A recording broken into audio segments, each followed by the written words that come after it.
Did the game start yet? Sacre bleu. I don't want to overreact. What was that? This is going to be a good game. Not this game. The best game ever. Hello and welcome to a very late night edition of Hawks Recap. Seriously, 9:30 p.m. starts are ridiculous. Blackhawks, Game 77 in San Jose, and they get the win. They beat the Sharks by a score of 5-4. Would have been nice to have this type of scoring in our last couple games. But the Blackhawks win, and for that I'm thankful, and they keep their very faint playoff hopes alive.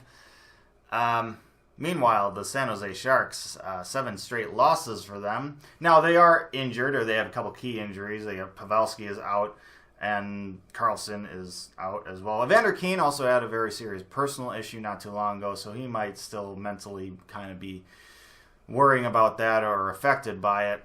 But once those players kind of come back, I think this team will be a lot better. But as we saw in this game, there's a reason why the Sharks haven't been able to kind of get over the hump and win a Stanley Cup in the playoffs, even though, as they showed tonight, they don't need their best game to be really good. The Sharks in this game passed up scoring opportunity after scoring opportunity, looking for the perfect pass, the perfect highlight reel play, and it didn't work out for them more often than not. And yeah, they're playing against the Blackhawks, who are, lower in the standings, so you can kind of get away with something like that, or you can kind of feel more empowered to try things. You have a little bit more leeway. But it's something they do a lot of, and it's something that just doesn't work in the playoffs, or at least it doesn't work consistently enough in the playoffs. Playoffs, you got to score dirty kind of garbage goals. Like, there is never a bad time to put the puck on net in the playoffs. And unfortunately, they get too hypnotized with themselves trying to make a perfect play. They need to stop that if they really want to break through and win a Stanley Cup. I don't know if that's going to happen. But that's getting ahead of ourselves. Let's talk about this game. First period, the Blackhawks come out buzzing in this game like they know it's do or die. Like, if there wasn't anything telling them that before, apparently it's clicked now. First period, 3 goals. Last 6 games, the Hawks have failed to get more than 2 goals, and they get 3 goals in the first period tonight. Not only that, they get 3 goals in the first 11 minutes tonight. Jakubczak starting off with a power play goal, then Murphy getting a little bit of puck luck on his goal from the point, and then Jonathan Toews getting some puck luck too. Gustafsson shooting, kind of redirects off of Brandon Saad right to Jonathan Toews, and he puts it into the empty net basically. And it's 3-0 halfway through the first. Like I said, would have been kind of nice to have this type of scoring in our previous games. Things might be looking a little bit more hopeful if that was the case. Now, obviously, things are looking a little too good to be true in this first period, and you know that San Jose is not the type of team that's just going to lay down and die on you.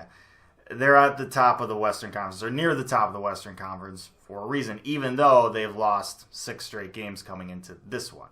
And with about 8 minutes left to go in the first period, the Sharks get a little puck luck of their own, put a shot on net, kind of redirects off someone and hits Crow and kind of bounces over him and behind him and trickles in. Bad luck for the Hawks. Puck luck will happen. Not going in favor of the Hawks on that one, although the Hawks got some puck luck earlier with some of their goals to get that 3-0 lead. Hawks now up 3-1 going into the second period. Now, the second period is a period that the Hawks would probably like to forget because they were quite naughty out there. They took a lot of penalties, and for a team that has a really, really, really bad penalty kill, that's not a good strategy. Of course, the Sharks would have 2 power play goals in the second period, one from Hertl and one from Nyquist. And then Timo Meier would add another goal later in the period. He was left all alone one-on-one with Crawford, and he beat Crawford. Now, thankfully, Alex Jakubczak would get his second goal of the game in the second period, and that would end up being his 40th goal of the season. Only the second time in the whole history of the NHL that a team has had 2 American-born players each have 40 goals in a season. Patrick Kane, Alex DeBrincat getting it this year. Just incredible seasons from both of them. And once again, it seemed like goals just were coming easy for DeBrincat in this game after a couple games where he had chances and just nothing would go in. He couldn't buy a goal. Now things have swung back to how it was in the beginning or most of the season for him, where he's just putting everything in.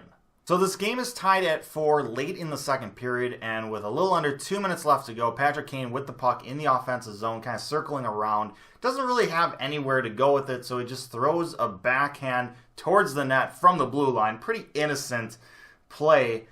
But like I said, this time of year, there's really never a bad time to just put the puck on net. And when you got a guy in front, like Kunitz, it's really not a bad play, because Kunitz, as much as we harped on him beginning of this season, has had a fantastic latter half of this season for us.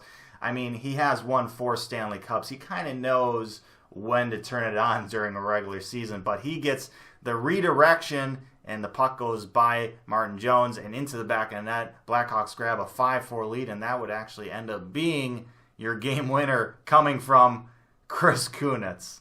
Blackhawks outshot 12-5 in that second period, but they escape it with a 1-goal lead, and they were able to hang on the rest of the third period. I don't know how Sekera hasn't scored his first NHL goal yet. He's just absolutely incredibly snake-bitten. One of these days, he will get a goal, and when that happens, I feel like, it'll just start pouring for him. But until then, you just kind of feel bad for him, really. So Blackhawks get the victory, much needed victory. They basically have to win out to have any sort of chance at a playoff spot. But the win puts them at 78 points on the season, which is officially more points than they got all of last season. So a little golf clap for that. And for as bad as it's felt these last 2 seasons with the Hawks not playing as well as we'd hoped them to, not making the playoffs. I'm just kind of assuming that they're not making the playoffs this year, although they're still technically in it. As bad as it's kind of felt at times, obviously multiple, 7-8 game losing streaks for us this year, they still have gotten 76, 78 points.